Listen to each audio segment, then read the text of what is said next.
and welcome to the Martin Scorsese marathon, or the Martin Scorsese series, whatever you prefer to call it. And yeah, I'm going to talk about all the Scorsese movies. Well, not all of them, but I chose some of his movies to talk about. Of course, there's going to be some I'm going to miss because Scorsese has a humongous chronology, but I'm going to discuss most of his films in a way. And yeah, a huge fan of Scorsese. I've seen a lot of his movies. This is one director that I did pretty much see a lot of his movies. The same with Christopher Nolan, but this one I've seen a lot of Scorsese. I think the only director that I genuinely did not see a lot of their movies was Wes Anderson and Miyazaki. But other than that, I love Scorsese. I think he's truly one of the greatest working directors to this day. And yeah, let's get right into it. Let's talk about his first feature film. That movie is, of course, it was originally titled I Call First, but the title that we know is the film Who's That Knocking at My Door? Who's That Knocking at My Door is a drama which is about a young Italian man in which he falls in love with a girl, and they talk, they meet each other, and they get fond of each other, and also him dealing with his own psychological, I guess, his religion and all that, and also him with his friends doing crazy shit, young kids type of thing. And the film's runtime is 90 minutes. The rating is R in black and white. So cue the black and white, ladies and gentlemen. And yeah, this film, I remember seeing this film when I was in high school. I remember I was like watching it in class. Of course, they didn't put the movie because it's not appropriate, I guess, to put this film. But I saw it in my phone at it was like during I think a class in which we weren't doing much. So I was like, you know what? Why not? I saw this movie with the sole reason of because I was trying to see a lot of his movies before The Irishman, but I only came across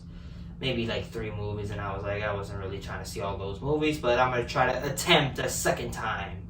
And yeah, this film. When I first saw it, I didn't really like it by all means because I wasn't really like a film guy. I wasn't as educated in film as much, and I believe now rewatching it a second time, I've come to really, really like love this film. I think this film is great. I think this is Scorsese really experimenting, just film in general, just his little experimental film. I think this is truly his experimental film, and I think Mean Streets was kind of like a little experimental, but more, I guess, grounded in a way. Who's That Knocking at My Door is pure experimental, and I thought this film is great, and it's really down to the main performance of Harvey Keitel, of course, the young Harvey, who, again, is just a young man with a bunch of friends in New York, and he comes across a girl who he really likes, really likes. They get fond of each other, they love movies, they talk about Mr. John Wayne and his films, and just other westerns. They like each other because of how much they like westerns, and Harvey Keitel gets real fond of her, but things occur that I'm not trying to get into because I feel like it's pretty psychological, and I feel like it's interesting that if you've never seen the movie to really delve deep in it, which it is pretty interesting what they deal with, and I guess the mindset of this young man. And I think Harvey Keitel is really good in this movie,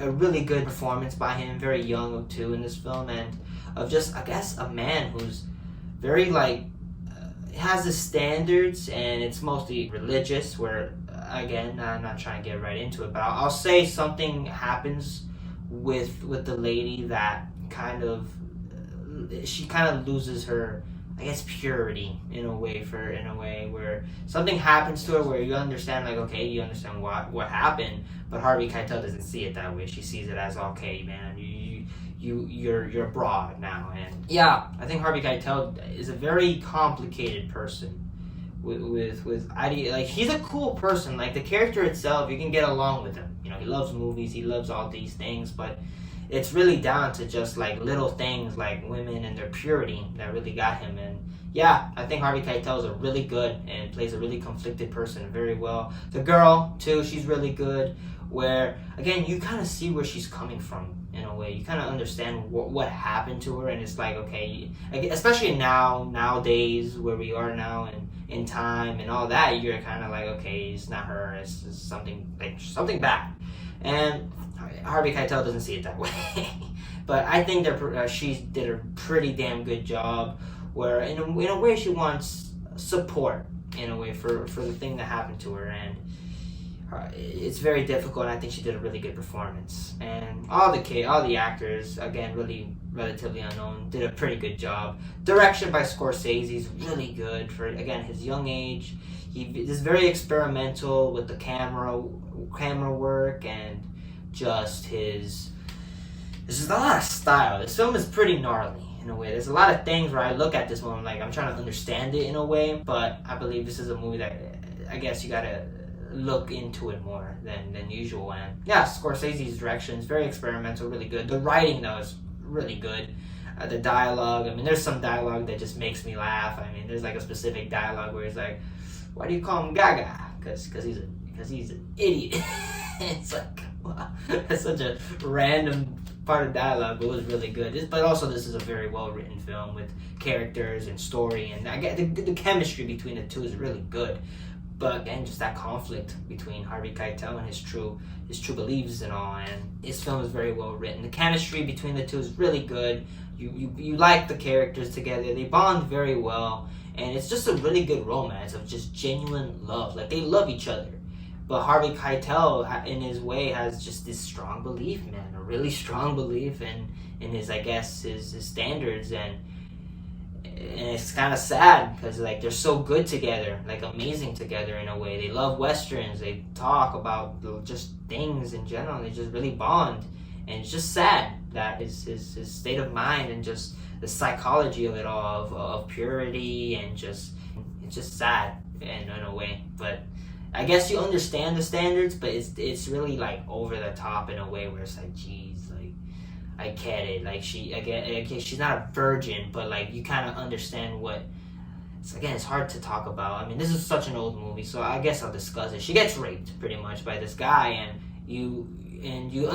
he's like, okay, you might be lying about the situation, and he looks at her like a whore and a broad. It's just like, if it's true, then you look at it like, man, it's not her fault in a way. She got taken over with. I mean, like, again, some girls are just sometimes get very easily taken advantage of, and it's kind of sad in a way. But their chemistry is great. The music score, I like the choices of the movie. Some of the music choices were really cool. Specifically two. One is fun, and one is like, oh shit, this is okay. We're getting a little crazy out here. And yeah, all around the cinematography, it's a very well shot film. Again, the camera work, it's very crazy in some scenes, and it's Scorsese really experimenting with this, with directing and just all that fun stuff. And I thought this film is really good, and I think it's a great first feature film. And it's a movie that at first I didn't like much, but I guess with time and the more I grow, and I think this film is great. And at the end of the day, I think I really thought this film was really good. And for that, again, it's very experimental. It's hard to get into a little if you're just a very standard moviegoer where you just like your movies to be pretty simple, straight to the point. It is that, but it's very like the way that he deals with, I guess, it's not a very linear film in a way. It's pretty gnarly in a way. But I thought this film was great though, and for that, it gets a 4 out of 5 stars. I think it's worth buying on Blu-ray. I think it's a film that's like a movie that's like, oh shit, I got this movie on Blu-ray. And it's gonna be like, somebody look at that, like, what the fuck is that? Like, it's Harvey Keitel, and who's knocking at that door. And the film was actually originally titled "I Call First" or some shit. Like, I was like, what the fuck are you talking about? Come on, man! I'm trying to watch a normal movie. And I'm like, oh, here's this film. But anyways, I thought this film was great. A great feature film for Scorsese.